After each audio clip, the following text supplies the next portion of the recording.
Getting over the narcissistic ex.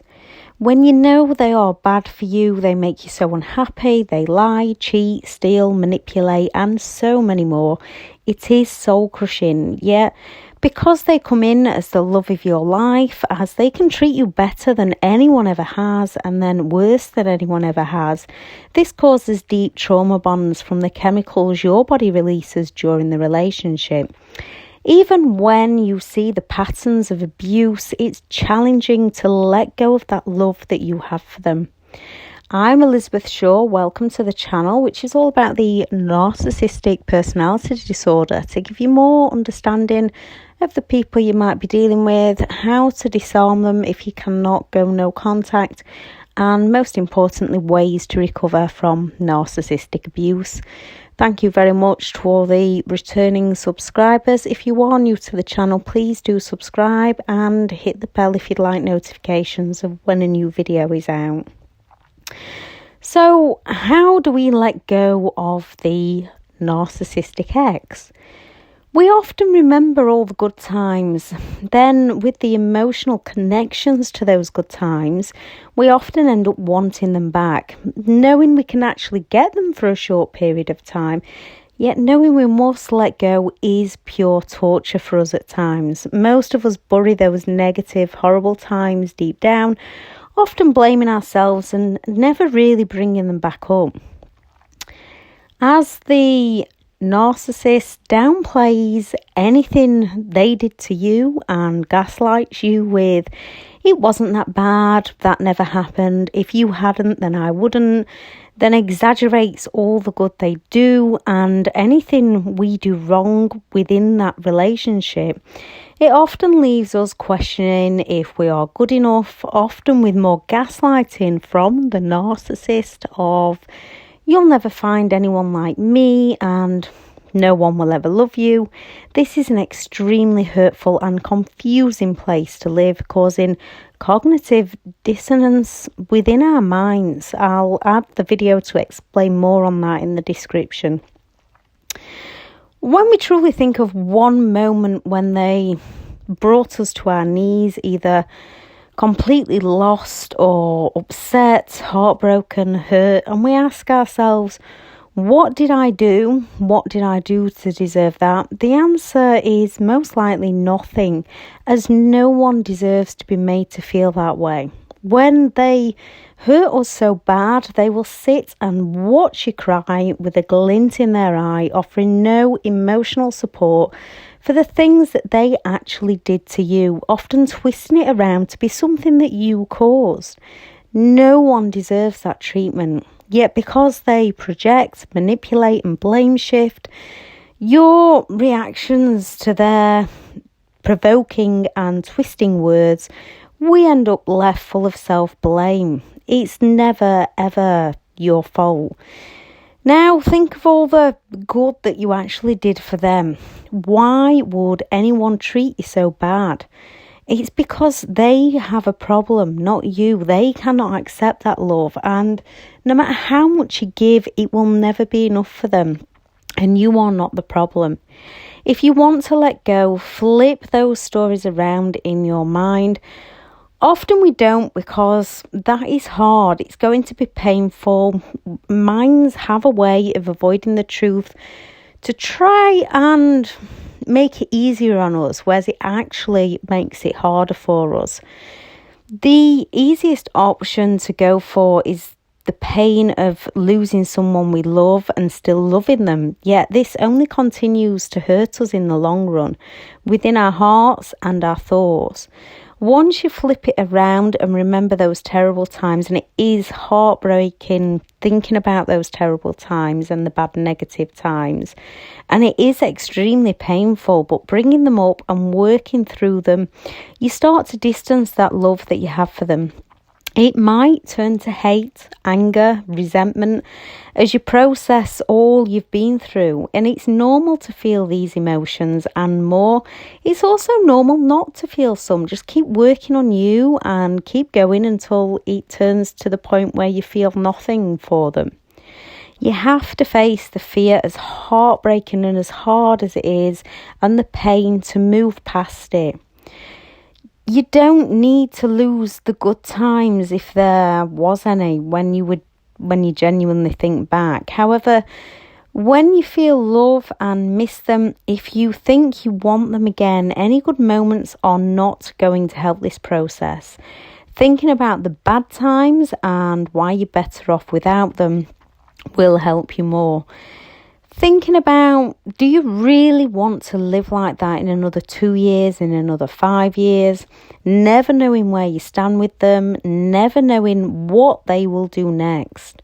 The pain hurts, and it hurts hard if they've left you or you've finally picked up the courage to leave them. Through that pain, we can often talk ourselves into taking them back when they come for the hoover, or we can try to reach out to them to win them back, which if we get them back, the cycle begins again, and so does the heartbreak and the pain.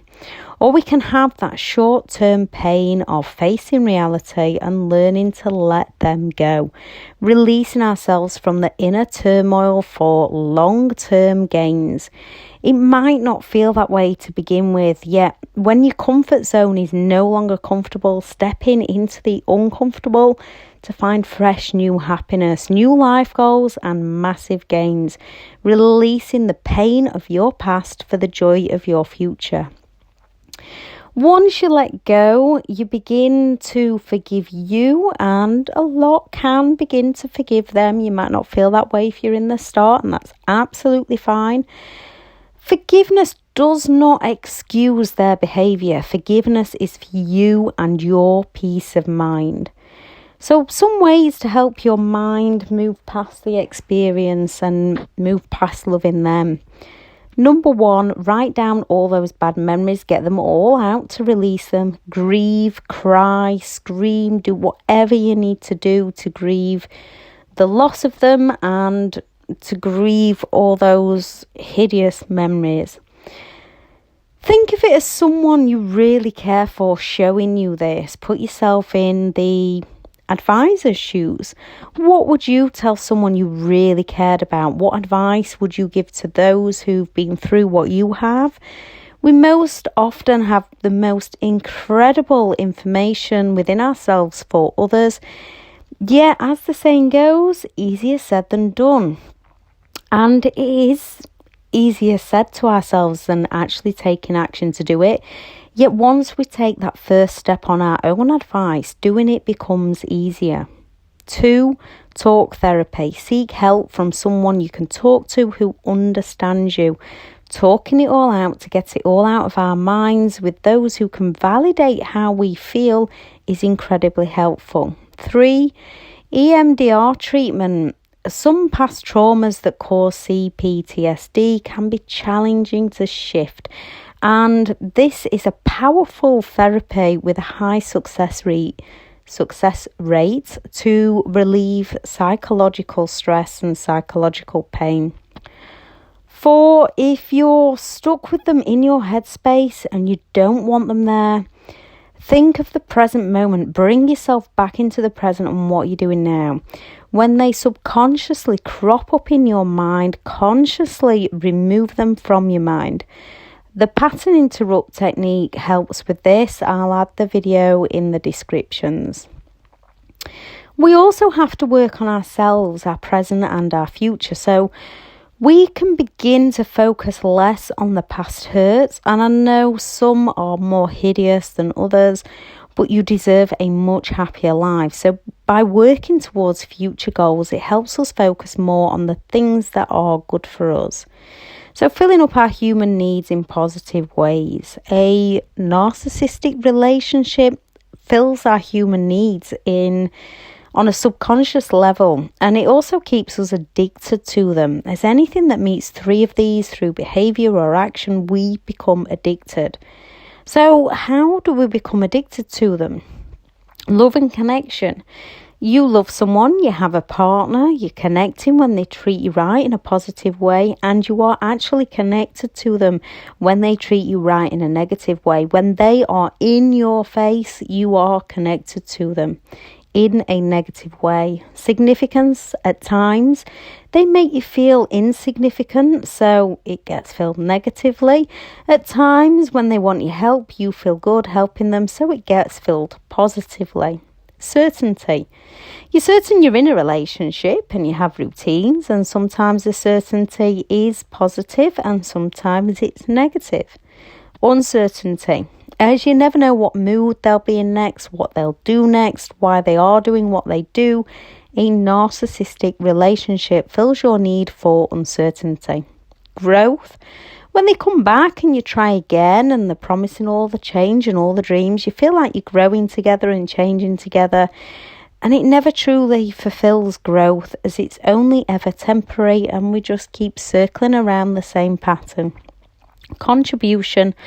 All the things you do for them fills your need for contribution on a sky-high level, as you're always giving more and more to them while they're slowly taking from you and you slowly lose yourself. As Tony Robbins said, who discovered the human needs, you can fill these negatively, neutrally or positively. And when you do something either by action, emotion or experience, and when one of these actions or experiences fills 3 of these needs, we do become addicted. So a narcissistic relationship is highly addictive in lots of ways. So another way to break that bond and to lose that love for them is to fill these needs in positive ways for yourself now. You can be certain getting out isn't going to be easy when you hit the breaking point. You can be certain it's what you need to do. And when you get out, you need to focus on the long-term goals. Find your certainty in other areas until you find your happy self again. Start with the simple steps, creating new routines for you and how you want to spend your day. Consciously being thankful and being grateful for the things you do have. Telling yourself that you might not have everything you want in life right now, but you can get there again. So a few ways to fill these needs. Love and connection. This doesn't have to be an intimate partner. Reach out to old friends and family, or reach out to those online who've lived it. Live through the same to get you started. It's not always easy with anxiety. I will add that video in the description as well. But taking those first steps to start friendships again helps you overcome this and fill that need of love and connection. Significance. Filling this need up can be done by helping neighbours, volunteering, helping other people through abusive relationships, recognising that you're a good parent if you have children, finding a job you love where you give back, be it driving a lorry, in healthcare, hairdressers, builders, whatever you enjoy, where you can help others, chat to others and earn money to live. Uncertainty. When creating new routines, starting new hobbies, new courses, meeting and talking to new people, leaving an abusive relationship, this creates a high level of uncertainty. Life is full of uncertainty, so keeping your feet grounded and just taking it step by step, tackling one new thing at a time, or more if you can handle more. We are all individuals, so go at a pace that suits you. Certainty. When you are making those new connections with new friends, when you're settled into your new job, when your routines are in place, asking yourself, who am I, or what would I like out of life? Learning to fall in love with yourself again, learning your boundaries and becoming certain on behaviour you will and will not accept from others. Learning to listen to those instincts even when you don't know what they are telling you. Most often we go against them when we don't see what they're saying, and when we look back at those times we often regret not listening to them. Remove that regret. It's okay, we all make errors in judgment and try to do our best by others, often doing ourselves an injustice. All we can do is let the past go, leave the mistake in the past and take the lesson with us. Growth, learning from the past and breaking free of that cycle is growth within itself. Learning new skills, joining team sports, readers groups, learning to play an instrument. Whatever it is you would like to do for you, if you enjoy it and have a passion for it, this will make it far easier. As anything we start learning can be challenging at times, especially if we've never done it before. If we enjoy it, it helps us get unstuck in those times when we become stuck. Contribution. What can you contribute to those around you? What skills have you learned? We are all special and we can all help others in some way. Learning to give to those who appreciate us and learning to walk away from those who take advantage of us. Again, listening to our gut feelings. Wherever you are, you can and you will recover from this. It's all about finding the techniques that help you through. And one thing I will add is when you're thinking you love them or thinking you want to go back to them or want to reach out for them, if you're looking at that list of negative things you wrote down, that is going to trigger some emotions and it does hurt.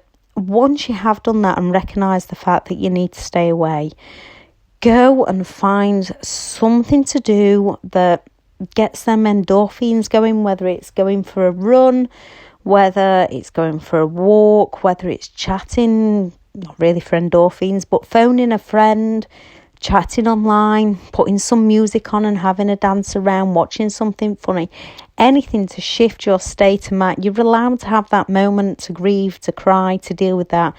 But then, so you don't stay trapped in that moment, give yourself something to shift your state of mind out of it. Look for 3 things to be grateful for. Look for 3 things you've achieved that day. You need to break yourself back out of this. Just find the methods that work for you. You can and you will recover from this. I shall add the other videos in the description. Thank you very much for listening. Please add anything in the comments that's helped you through this. Thank you for all the amazing comments that people have left so far. And add anything you'd like more information on. And we'll be doing some videos on the comments that have been left about this. Things that people want more information on, sorry. Thank you very much for listening. Bye.